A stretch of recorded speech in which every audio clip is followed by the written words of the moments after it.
45 years ago, on December the 21st, China and Australia formally established diplomatic relations.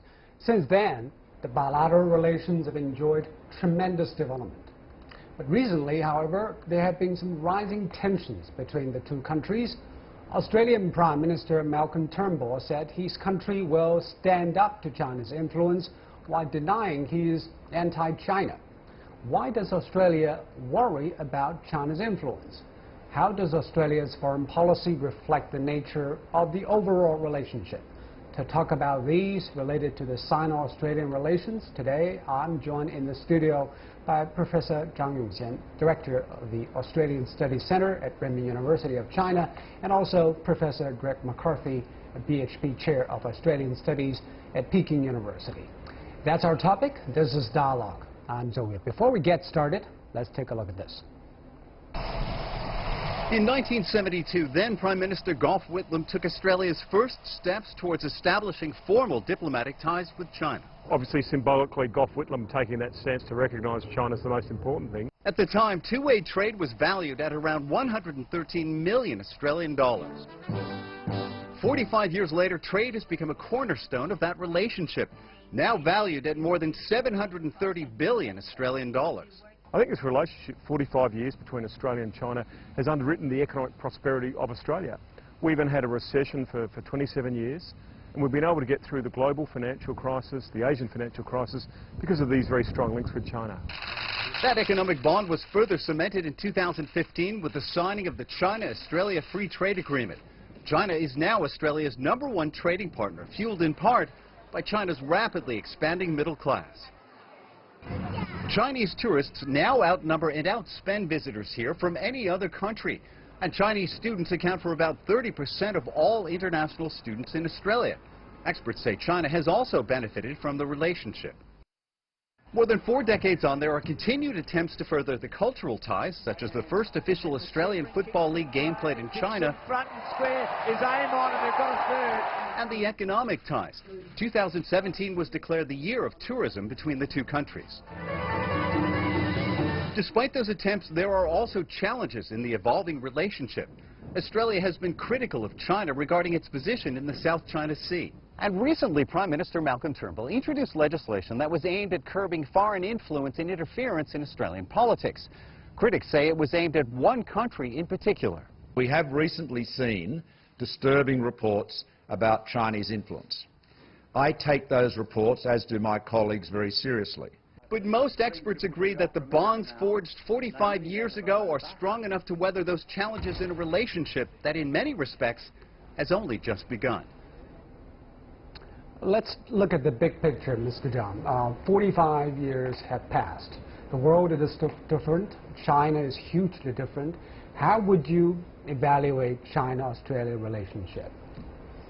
At a time to celebrate the Australian-China diplomatic relationship for 45 years, I would like to say, generally speaking, we should celebrate. The relationship between Australia and China is going on very well. But there are some isolated incidents which make us worry and unhappy.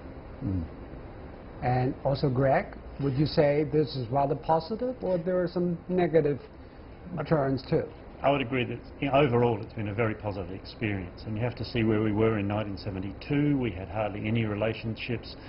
Our two-way trade at that stage was 135 million. It's now 175 billion.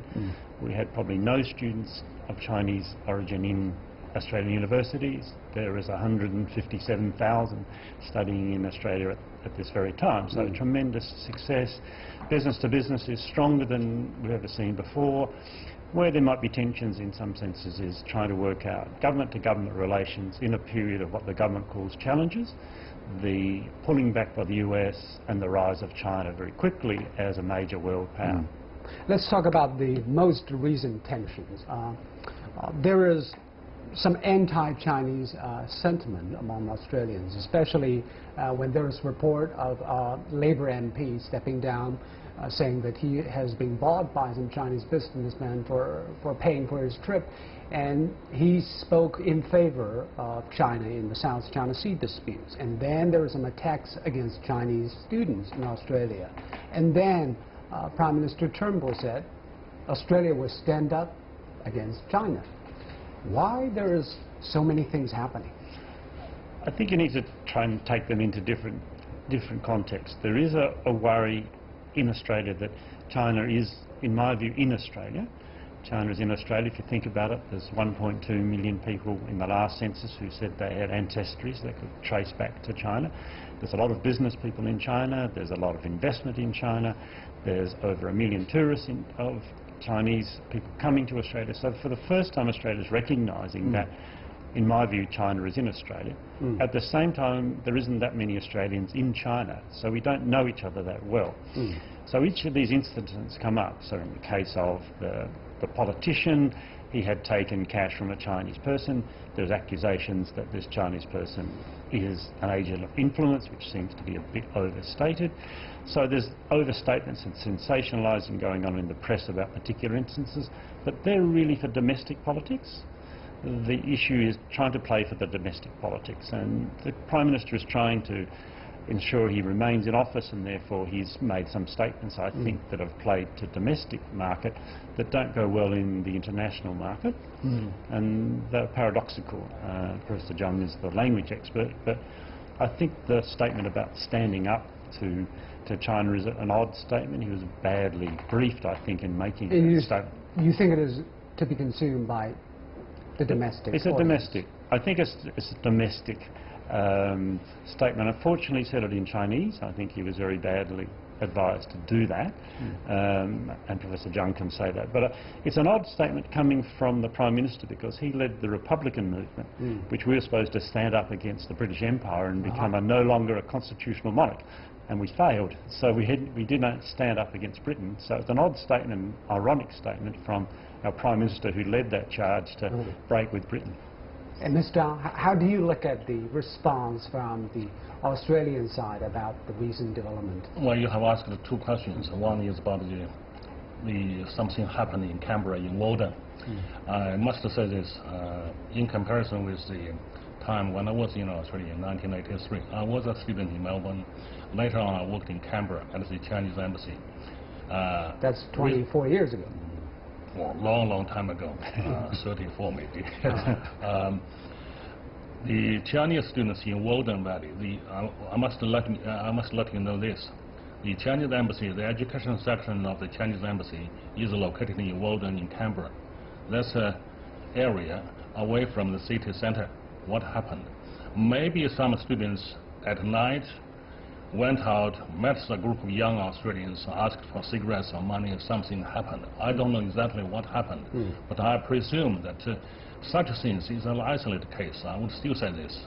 Such things could happen in America, in Germany, in France, in Japan. So you don't see a pattern of Australians attacking Chinese ethnic groups in any way? When I was in Australia in 1983, there were only about 40 students.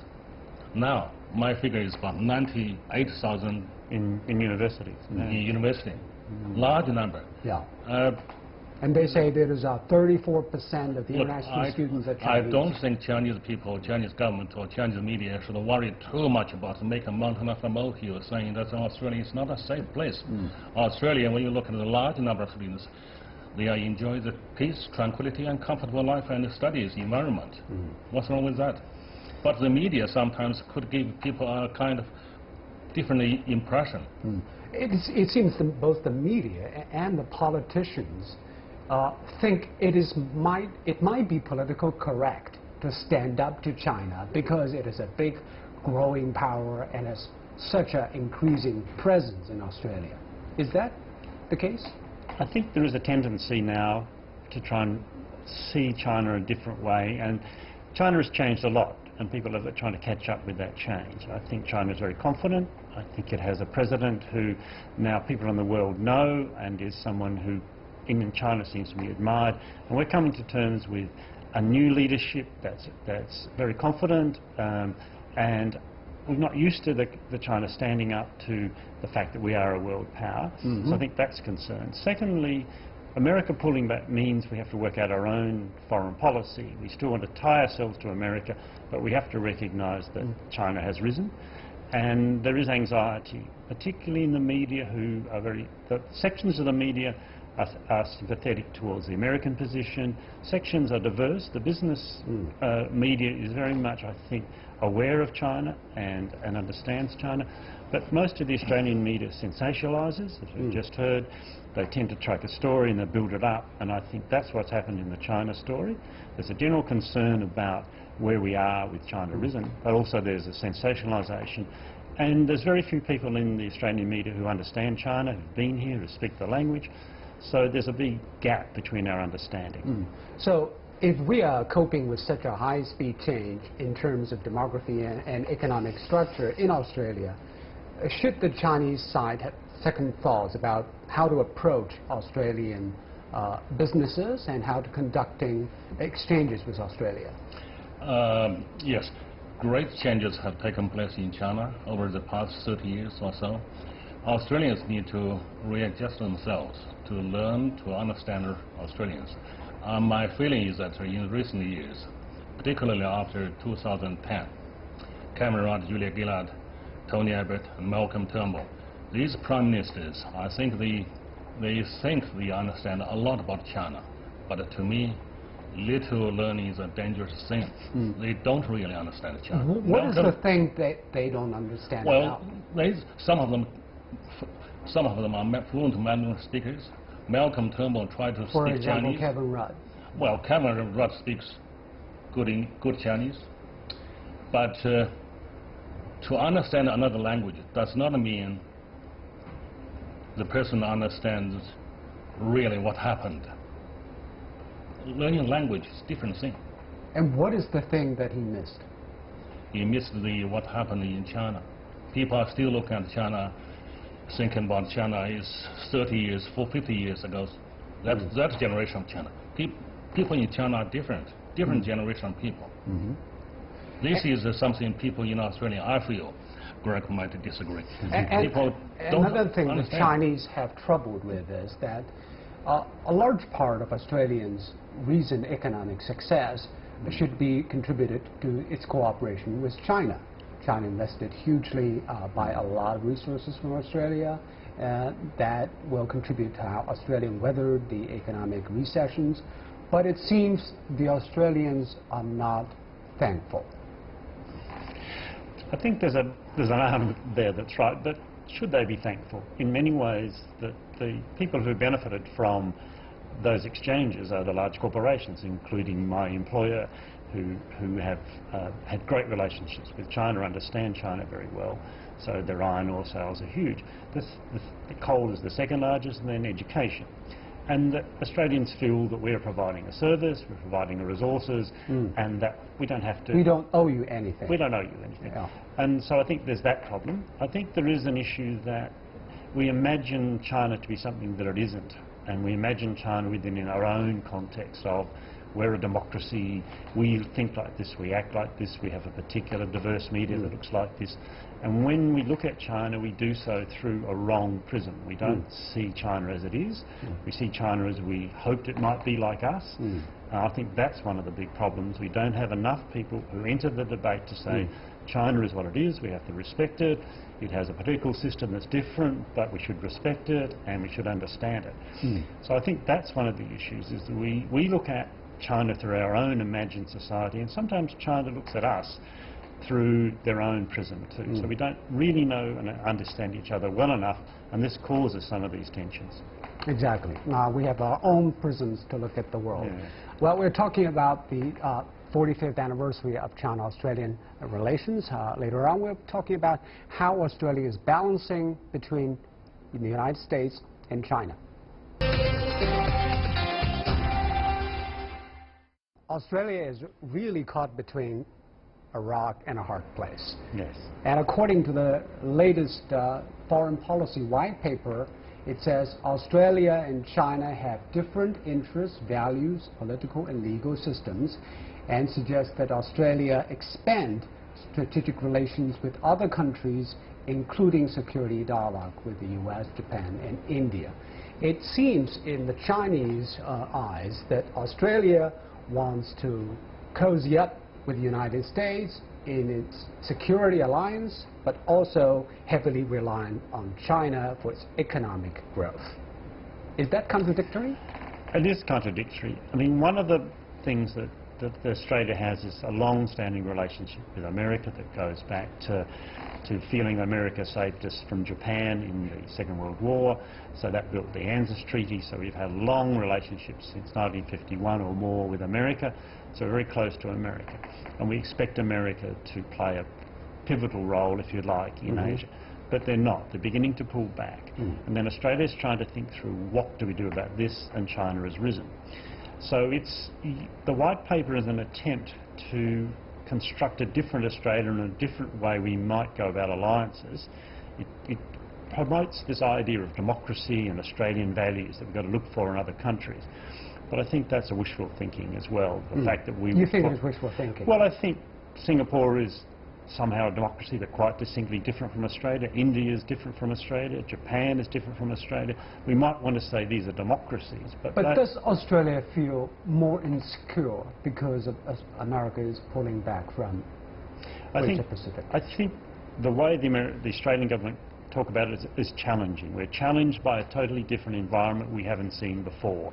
That is, America is looking inward for its own problems. It's got so many problems internally, so it's looking inward for making America great again, and China has risen. That's not happened in our past before.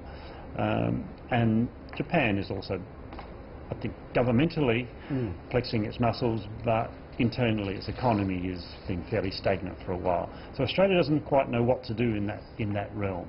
So it comes up with terms like Indo-Pacific, which is different from Asia-Pacific, but those terms are just a way in which we're trying to deal with this challenge, that US is pulling back and China has risen. So, Mr. Zhang, how should China cope with an ambivalent Australia in security and economy? Well, time will fix it. We'll have to wait and see. The expectation of the US-Australian relationship, personally, I would like to say, that relationship will not break. That relationship between America and Australia will go long time. But already there are serious rifts between the two. No, I don't. President Trump even hang up on Malcolm Turnbull. I know Malcolm, Australian Prime Minister, was upset by the American President Donald Trump, but that doesn't matter. In the past, such things happened before. In the past, so that doesn't affect the ANZUS Treaty between Australia and America. But you believe the security alliance will remain intact, will be strengthened, or weakened? Yes, will be strengthened. Will be strengthened. Will be strengthened, will last for a long time. We in China, we can't expect that, we can't anticipate this, hoping the Australians will break away from America, get close to China, keep away from India and Japan, and get to China because we are great trading partners. No, this kind of expectation is not realistic. So what should be China's response? If there is really an Indo-Pacific alliance, including US, Australia, India, Japan, should China respond in any way? This is a hypothesis. I don't think such a thing would happen. Australia is growing. Australia is learning. In the past, Australian, I would like to say, seeking protection from Britain. After the Second World War from America. Now Australia, regionally speaking, is a regional power. In China, we need to understand Australia is a regional power. In the Asia-Pacific region, Polynesia, Melanesia, Micronesia, Australia is very important. Australia, sometimes I feel, Australians feel frustrated, neglected, not important. But on the other hand, Australia is trying to stand up, like Malcolm Turnbull said, 澳大利亚人站起来. It's a kind of anxiety and exasperation he expressed on behalf of the Australian people. In the eyes of average Australians, Greg, what might be the biggest threat of a growing Chinese economy, but also growing international presence of Chinese? I think they're two different things. The Australian economy and the Chinese economy have complementarity, and I think that you see the business-to-business links are growing. The business community, Australia and China, is very strong. I think the universities here are very strong. But China is going faster, and it will be a major power that we're going to have to deal with. So I think that is one of the questions. government to government is the problem that we have to work through, and that is one of the issues I think that we're trying to deal with at the moment. So it is still not a popular message if Australian politicians are getting closer with China in any way politically? No, I think the general population doesn't understand China that well, even though we've got 1 million people who have Chinese ancestry. We don't have very few university courses on China. We have very few understandings of China. Hardly any students study Mandarin. So there's a long way between the average Australian person's attitude towards China. Then the press tend to censor China, make big stories about China which go over the top. And I think Australians appreciate the fact that they buy Chinese goods, they buy Chinese cars, they engage with China in a different way. Do you foresee that might be blowbacks if there is more exposure to Chinese stuff, like the Chinese way of life or the Chinese values in Australia, if there is more information available? Well, I think one of the things that's quite interesting about Australia and China is that we have very similar ways of life, if you like. The family is really essential. The growth of education in Australia is of that importance. We're just about to have Christmas. That was a very similar to your China New Year. Everyone comes together, generation to generation. So there are very similarities. We have similar problems in which we've got an ageing population, we've got climate change to deal with, and I think we can find solutions together. China's leaping forward in technology that will help us. I mean, our solar panels mainly come from China. So I think it's an awareness that we have this complementarity. There's a Confucian saying about a humanness that both in China and Australia, I think we do share this collective humanness that we have to build on. But we have a long way to go because there isn't enough people in Australia who understand China, and the media tends to sensationalise things in China. Okay, from the Chinese side, how can China make efforts to bring the humanist oneness of humanity to Australians? Well, try to help Australians to understand more about China. This is the problem.